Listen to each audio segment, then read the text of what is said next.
I think the point is if you are treating trading like a business, your attitude and the way you go about trading is very, very different. You have structures in place. We're talking about generally you have an operational framework. You have a business plan. You have what are called KPIs, which is key performance indicators to track and measure how the business is doing. You have certain SOPs. This is what it looks like in business. You have tools, technology, those kinds of things. How does it look in trading? Well, you have a trading plan and how you're going to trade. You have a KPI. Brian mentioned there's 16 of them. A structure is built when at a time that you're not emotional, so that when you get to emotional moments while you're trading, you can look at this structure that you have already designed and built out, right? Instead of SOPs, you have routines. You check your emotions. We have a whole document that asks you specific questions to find out if you're in an emotional state to trade. We have everything built out and structured for you, assuming you want to treat it like a business, but it's there for you to take advantage of. And those that do, they get the privileges of our group calls and our August rush and those kinds of things. Those that don't use those tools, we're holding them accountable and we're saying, not really trading, you're gambling. Yeah.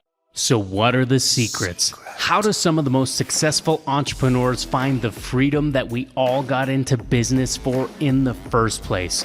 How did they find the time, energy, and resources to launch and scale strong? And how do entrepreneurs like us align our time, money, and energy in a way that will allow us to reach what we set out to achieve? These are the key questions, and this community will give you the answers. Welcome to the Prosperity Movement.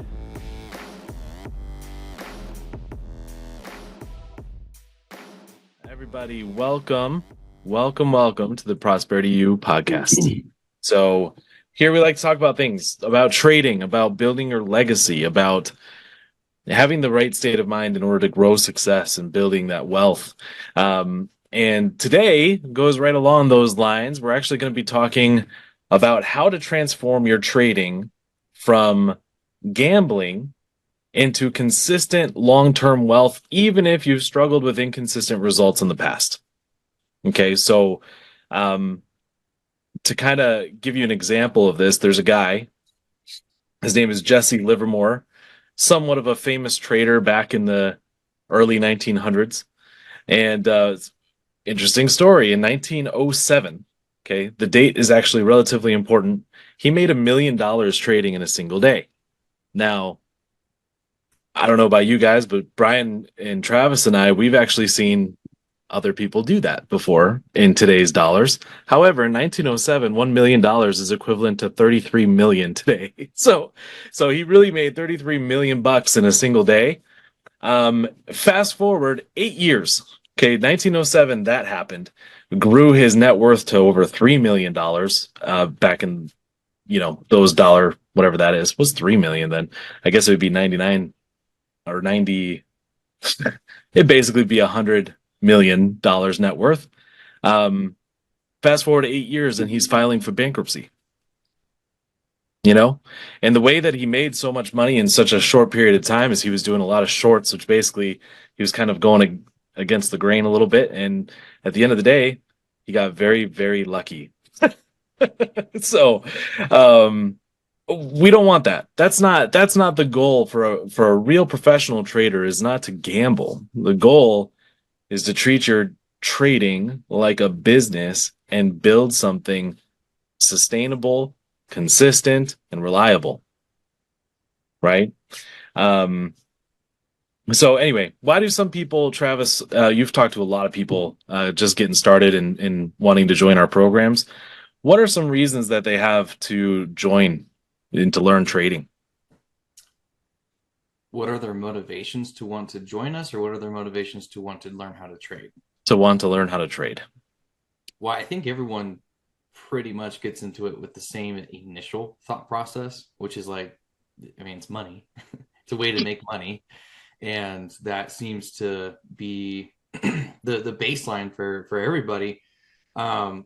But the motivations behind wanting to make that money kind of change person to person. And I think probably ubiquitously across the board, most people are wanting to bring the impact that having the extra money will bring, usually around being able to retire, being able to spend more time with their family, being able to pursue more out of life than just the standard 9 to 5, like the impact. I'm not sure. Is that answering your question, or was there something specific that you wanted me to? No, yeah, that's exactly it. So yeah, so Okay. a lot of times, the initial motivation, and this is not a impure thing by any means, but it's to make more money, right? Money provides freedom. Money represents a lot of positive things for a lot of good people out there. Um, However, I think the trap that some people might fall into is they might think trading is a way to make money quickly. Hmm. And so that's the part, and I always like to say, like, it's not a get rich quick program or opportunity, but it is a get rich quicker than corporate America opportunity, right? So it's a faster route, definitely, as long as you have support and the right mentorship.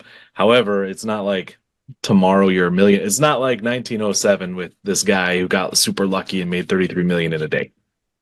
We're talking Like, about efficiency and impact right now, though, right? Because like, no matter what, anything worth anything is going to require effort, and it's going to require training, and it's going to require like energy. Like there has to be an exchange of that. Like you have a 9 to 5. There was somebody who set up an infrastructure and went through a process of building those infrastructures to be able to give you that position in your job. Now, that person develops skill sets in however many points of measurement to be able to get to that point, right? We always talk about the gym. How many points of measurement are you going through? I always say there are 3 types of people that go to the gym. The first type of person says, I have a gym membership and I went to the gym today, and therefore I can eat the entire pizza at the end of the day, right? They're justifying poor behavior because they went to it. It's kind of like those that justify poor behavior to go to church, right? I went to church and therefore it's okay that I do bad things in between. I'll just ask God for forgiveness, right? Come on, right? Like there's this reality of the scenario. The second person that goes to the gym says, I got the gym membership. I went to the gym. I'm counting my macros. While I was in the gym, when I first started going to the gym, it hurt. Okay. I wasn't doing things properly. I wasn't in the right position. So, what are the points of measurement that I needed a personal trainer to help me get into the right position, to get in the right position with the chest press so that I wasn't going to hurt myself? What are the points of measurement with that? So that person is measuring what's happening out on the field in front of the charts in the gym, and then measuring what they're doing thereafter to make sure that they're walking away with the results, right? The you third said earlier, person, Brian, that I went to the gym and therefore I'm not going to have that extra slice of pizza I in went to the my gym and diet. therefore I'm not eating that pizza tonight. You know what? Like I'm choosing watermelon So the first instead. person was I went to the gym. Now I can, and I have a really good friend, by the way. He's in great shape, but that's his that's his motto. He's like, I go to the gym so I can eat like crap, and he has Yeah. a really terrible diet. But the next person is I go to the gym and therefore I'm going to continue to be disciplined in different Yeah. approaches outside of the gym. And the last one is who? And the last one is the person who says, I got a gym membership. I feel good about that. And so the question is which person are you? And are you aware? So like most traders that are coming through here, we attract a lot of the people that have gone through and had really horrible experiences up to this point, and then they come here, they experience something completely different. We also attract those that are brand new, which that much the better, because what better, more wise thing that you can do than to like actually learn from someone else and someone else's mistakes, and where they've gained that consistency. And ultimately, what most people are completely unaware of, to actually trade successfully in the Forex market, there are 16 points of measurement. 16 points of measurement for you to actually measure and manage and treat your trading like a business to become successful at it.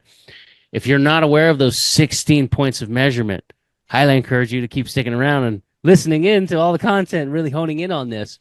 But then the reality is like there's nothing more frustrating.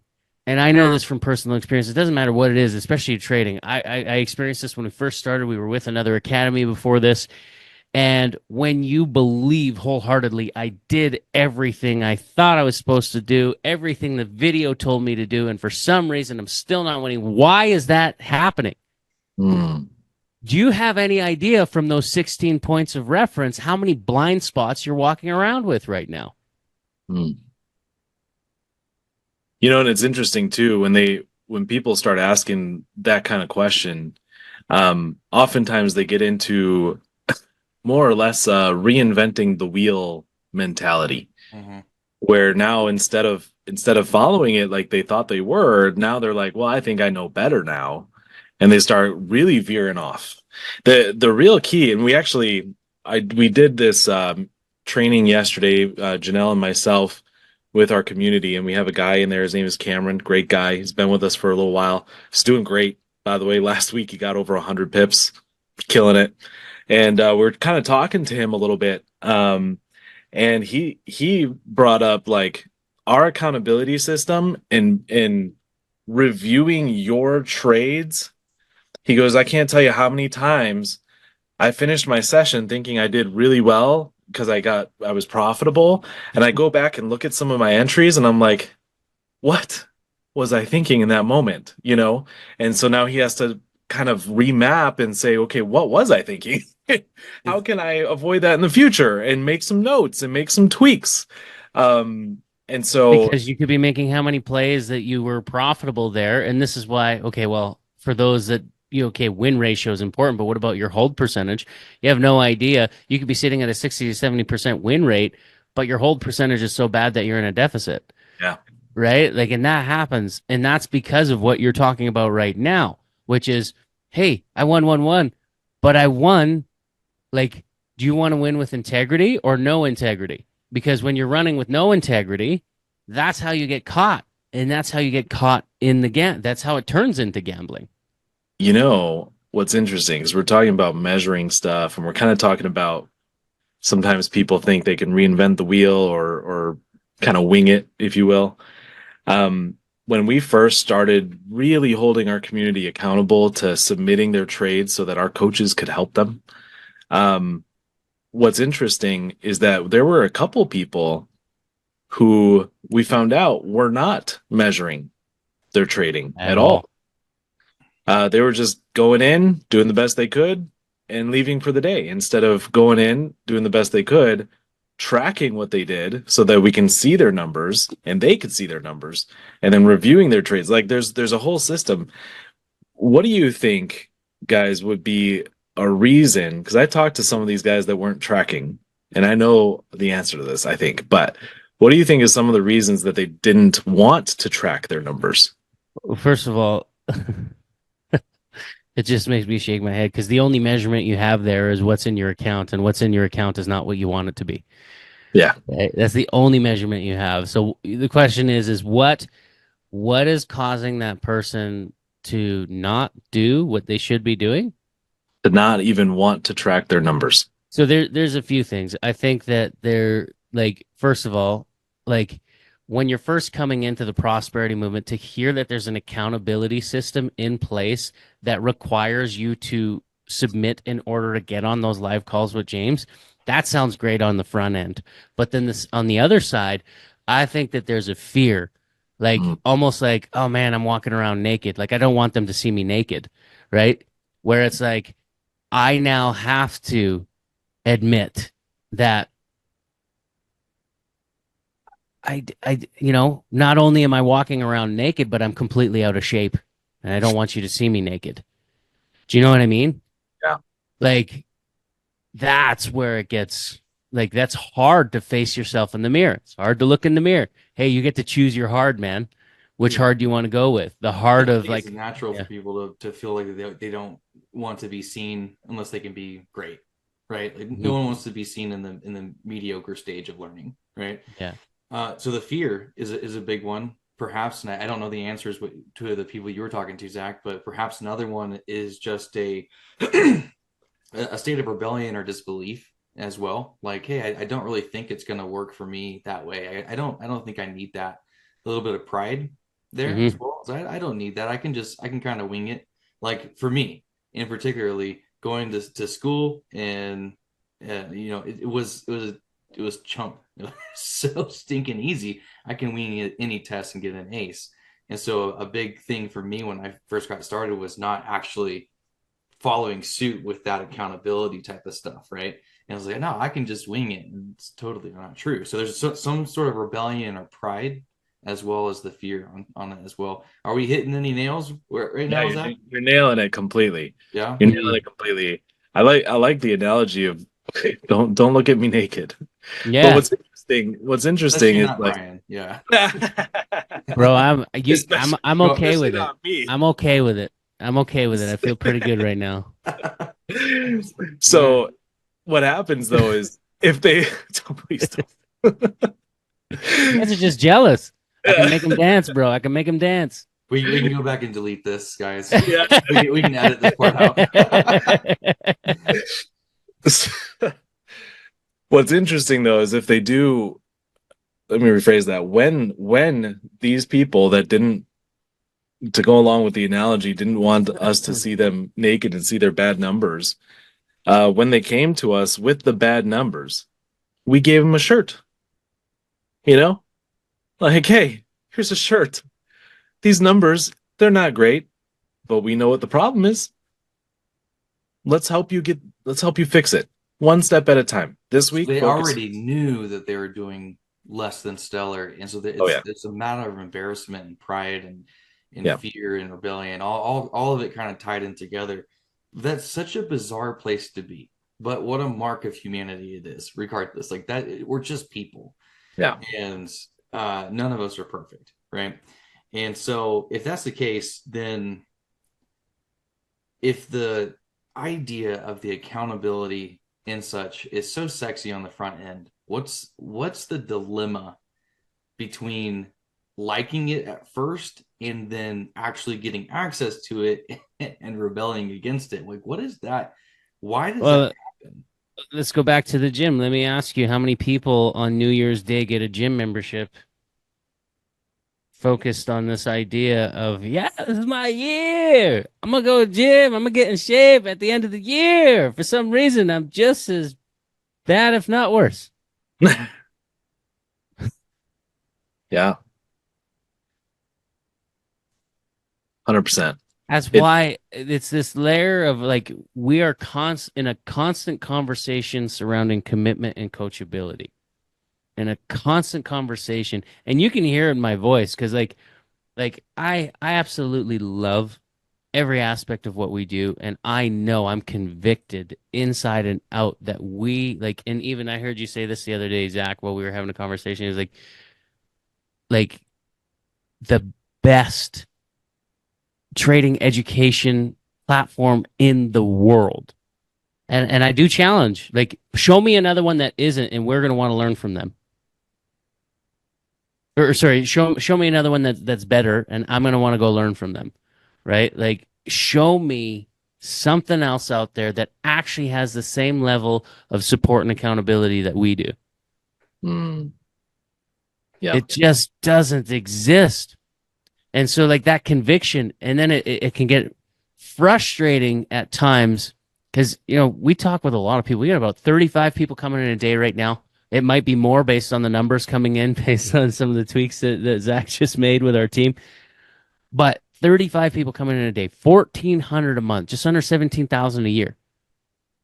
And the amount of people that come in here, and is maybe it's not your fault, because like, I've heard Zach say this before, but maybe you're too new and you haven't been kicked in the balls enough, or like you're coming in and you're just inundated with a whole bunch of stuff and you haven't seen and fully understood what's being offered, what is actually here at your fingertips.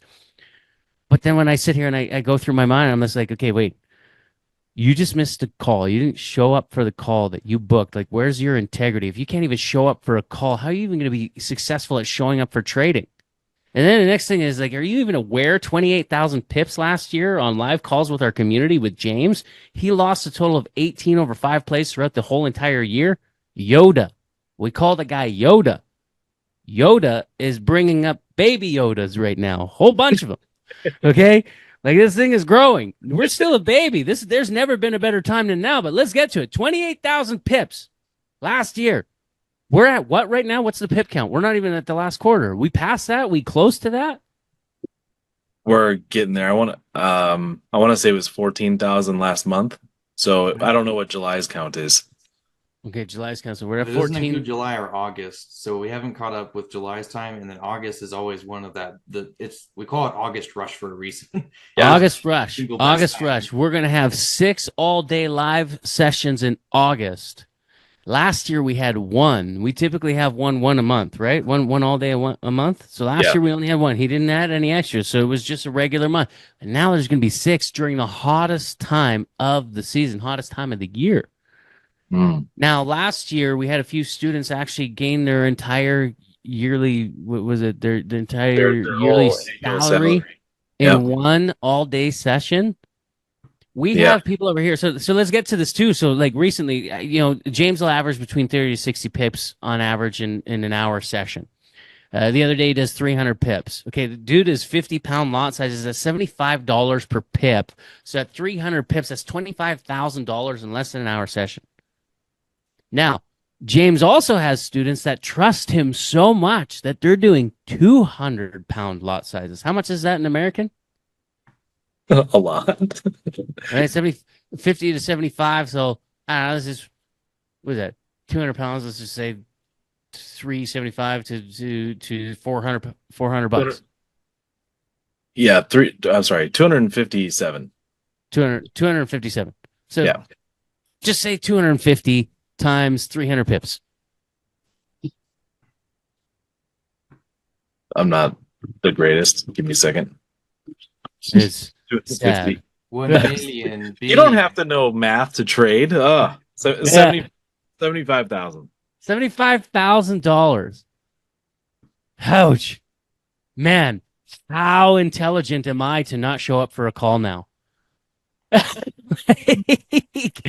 Really?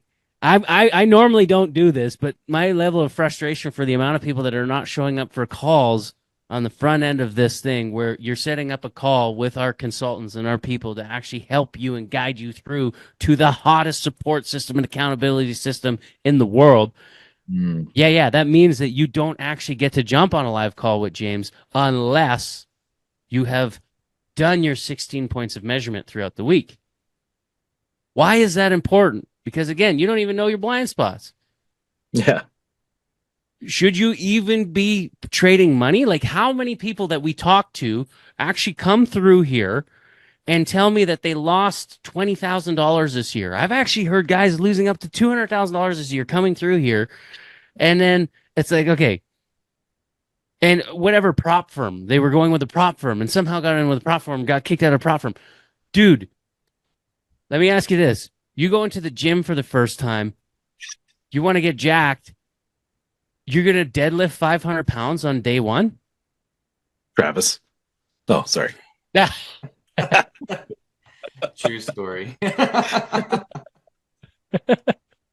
may not look like it, guys. You may not. You actually like got a it. This is the $20,000 body of a hospital male bill in from that peak one, didn't you? physical shape.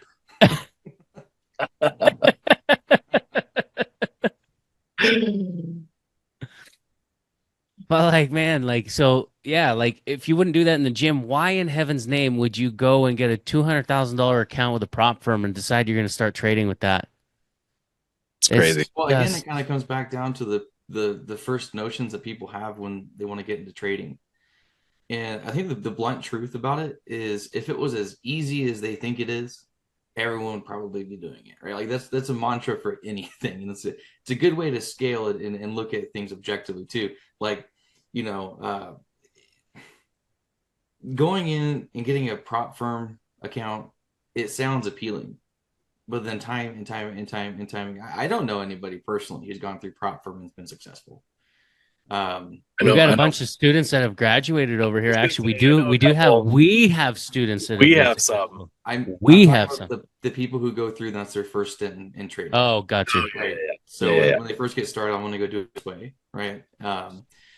Going through and becoming a good trader, and then going and broadening your tool belt, sure, that's fine. But when you're first starting, it's just bizarre how many people get in with the right and the wrong intentions, right? Like, so Brian, you're saying New Year's resolutions. I want to go to the gym. I want to get into shape, right? Like it's a good idea, but why is it only valid in the new year? Well, there's a lack of an accountability or true belief in the idea that you're actually going to follow through with it, right? And so then they start looking like, well, then I'll get a personal trainer and I won't walk away from having spent a couple $100 with them and stuff. Like, yeah, right. You'll walk away with a couple $100 because it's not a couple $100 keeping you from going to the gym. What's keeping you from going to the gym is a certain discipline, a certain belief, a certain just mindset altogether. And if you start the prop firm with that type mindset, then what kind of results are you expecting to get? Yeah. You know, this is not anything revelational or like this is not just this ultimate wisdom. I think it's common sense. But we can get distracted in this sea of shiny objects in this modern economy and online stuff, right? To be able to start looking at it. And of course, there's lots of fancy marketing out there that promises you the moon and the stars, and then all they give you is like this moon pie. You know, it's like BS, it's just BS. And so when we talk to people, we tell them like literally there's nothing overly complicated about any individual piece of this puzzle, but there are multiple pieces, and you have to have all of them put together in the right order for your puzzle to actually exist in the way it was supposed to, right?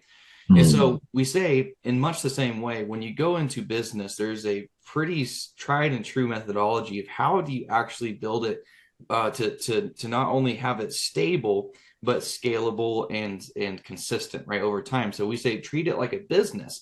Well, that's not as overly ambiguous right now, Travis. What does that mean? It's like, okay, so treating it like a business has many different contexts, and we've been talking and digesting that over the past few podcasts, right? So you guys can go back and listen to those. For today specifically, what is our direct correlation? Is it the idea of like when you don't, it oftentimes can turns into gambling, right? Or what's the direct correlation here today? I think the point is if you are treating trading like a business, your attitude and the way you go about trading is very, very different.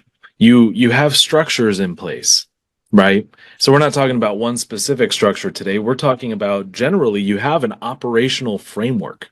You have a business plan.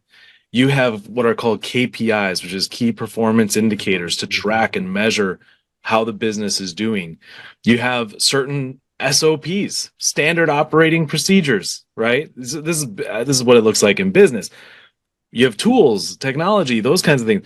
How does it look in trading? Well, you have a trading plan, which we're very much heavily talking about changing the name of that to trading roadmap. But you have a plan in your trading and how you're going to trade. You have a KPIs, you have key performance indicators. Brian mentioned there's 16 of them. And for those of you that are members, it's all in the spread. It's all in the journal. You'll see it all in there. But there are certain KPIs that help so much. The reason why Zach clarifies that, by the way, is because the way that we have everything spreadsheeted out and exactly how it looks. You're not going through and doing like, all right, number one, check, number two, check on 16 different things. It actually helps keep track of a lot of these things automatically for you. Yeah. And so there's the data that we have from them. So maybe some of our members are like 16. What am I missing? It's like, no, it's all there. We need to simplify this for the people in the front to understand that there are 16 points that you are honing in on. And I think, another piece of this is this understanding that you've got to have a united heart set and mindset surrounding the concept of like being comfortable. Here's what I mean by that. You've got to get comfortable being uncomfortable and constantly push that over and over again. So like I'm not my aim is not always comfort. My aim is to push myself outside my comfort and then to get comfortable in that zone. So it's like a constant, you have to continue that. There has to be this continued growth, hunger, thirst thing going on where, hey man, like right now, I'm not so concerned about being comfortable. I got to go do something that I'm not comfortable with and then get comfortable with that to then push forward further. And that's what the structure does. A structure is built when at a time that you're not emotional, so that when you get to emotional moments while you're trading, you can look at this structure that you have already designed and built out, right? Instead of SOPs, you have routines. You check your emotions. We have a whole document that asks you specific questions to find out if you're in an emotional state to trade. Okay. We have everything built out and structured for you, assuming you want to treat it like a business, but it's there for you to take advantage of. And those that do, they get the privileges of our group calls and our August rush and those kinds of things. Those that don't use those tools, we're holding them accountable and we're saying, You got to You're treat not this. safe. You're Yeah, not you're safe. not really trading. You're gambling. Yeah, you're not So safe. Get off the field. I think that's a big reservation for a lot of people too, is that they, when they get into start trading, they kind of feel like they're gambling, right? Which probably means they are gambling. And you may be listening to this right now and really resonating with this, like, yeah, I feel like it's gambling. It's like, well, that's only because you're not doing it systematized, you right? know, And that doesn't mean that there's not going to be fallbacks. Every business has its ups and downs. Every industry has its ebbs and flows. Everything you do inherently has risks and rewards. It's all the same, right? And so when we play this round or this game, if you will, don't treat it like a game, treat it like a business. And I mean, how much more simple does it get than that? Yeah, it's and it feels different. Like I actually helped someone just a couple weeks ago hone in on their plan and stuff, and then they messaged me the next day. They're like, "Dude, I just got 30 pips," and I'm like, "And how did it feel?" And he said, "It wasn't luck. I followed a process." Mm. I remember that. Yeah. That's And huge. so, yeah, so I think we're gonna close off here with a closing thought, and then we'll give you a gift here today. And so first and foremost, I want to move with this concept of closing with the getting to choose your hard. Because for those that are, maybe you're watching for the first time, or maybe you've been here a bit, but like if you don't know, now you'll know, and if you know, you know, right? But we're here to drive across the nations as best we possibly can in our lifetime to drive as much impact and income into the lives of as many families as we can, to press families together across the nations, to help them drive more impact and income so they can do more of the things they love with the people they love most. Why is this so important? Well, in the old days, we used to have a hunter and gatherer, and we used to have somebody at home doing the nurturing. And then, people would have a nice retirement fund because they'd have a job for about 30 years that would allow them to get to that point. Now your Houses for turnover, like $5,000. yeah. And now your turnover is, 2 to 3 years for a person to stay with a job. There is absolutely no security. And if anything, that's in life what we're looking for. Now, I want people to move from this notion of comfort and security because security isn't always comfortable. Security requires communication. Security requires connection. Security requires putting in the work. And so you get to choose your hard. And ultimately, what we know is as the economy is completely being bastardized right now, and right now inflation is going through the roof, and there is no nurturer at home because mom and dad are fighting out there to make ends meet while at the same time teachers are raising our kids, which is not the design that it should be. Everybody right now, if you want to get to that level of security, you get to choose your hard, and that security comes with skill sets. And so far, we have not found a stronger skill set for somebody to dive into to actually build that level of security that you're looking for in this light for right now. If there is, please let us know. We'll be the first to go over there, and we'll want to adopt that to help as many people as we can. And so if you're here for the first time and you want to get to know us, you want to get to know a little bit more about our processes and learn about who we are, what we're all about, and what we're looking to transfer to you to empower you and to equip you, you can go to prosperitymovement.online. There's a little chat bubble at the bottom right hand of the corner. And all you have to do is just chat with us there and maybe just share Blueprint. A good place to start is the Blueprint. We want to give that Blueprint to you to help you and guide you. Now, here's what you need to understand. We constantly talking about the commitment level and the coachability. Those that come with a high level of commitment and coachability, you get rewarded. Because right now we've got about 3 different options of how you can join in with the Prosperity Movement and be a part of it. And we've made it right now for those that are coachable and those that are committed that you can get access to a lifetime membership for the same as the yearly membership. You have to illustrate a high level of commitment and coachability because we want to work with you. We always say this, you give us 1, we give you 10. You come and show up and give us 0, you get 10 times 0. We don't want to waste James's time. Again, if you had the opportunity to have coffee with a guy like Elon Musk, how much would that coffee be worth? Okay, now you get to jump on a call where people are trusting him with 200-pound lot sizes at 300 pips, which is stupid amounts of money that you could have never dreamt possible in one session, in 1 hour. That's a big hourly wage. Okay. Like that's more than most people's yearly salaries in an hour. That is happening. Do you want think a to great show way up for to- that call, or do you want to waste that person's time? Because how much do you think they're going to want to put into you if you don't show up? I think you just made my wheels turn a little bit and my gears turn with the coffee. If we phrase the question like this, like, would you spend $100 on a cup of coffee? I think most people would say no. It's like, well, what if it came attached with Elon Musk? But it was a conversation with him too, or whoever. You can choose whomever who's been successful in whatever industry. In this case, James, right? And cool enough, we actually don't ask for anything like that up front. We just want to make sure that we're working with the right people who are actually in it to win it. Okay. Yeah. Yeah, a guy who I think it was last week, he couldn't make one of the meetings because he had to jump on a plane to go get one of his suits tailored in London or something like that. Was it in London? Yeah, he was going to London. He's like, sorry guys, I can't make the meeting. Special London. tailor. Just to get measured for a new Measured. suit. My Lord. My Lanta. Let's make sure. And you know, it's like you couldn't have showed my wife how to do that over Zoom. You know, but no, I'm gonna go see my guy and have coffee, and he'll measure me. Yeah, yeah, no, that's nice. I'll do Awesome. that. That's coming. Yeah. Anyway, we want to wish you everybody the best in health, wealth, and relationships. Don't mistake my my little bit of aggression on the call today for anything less than tough love. Right on.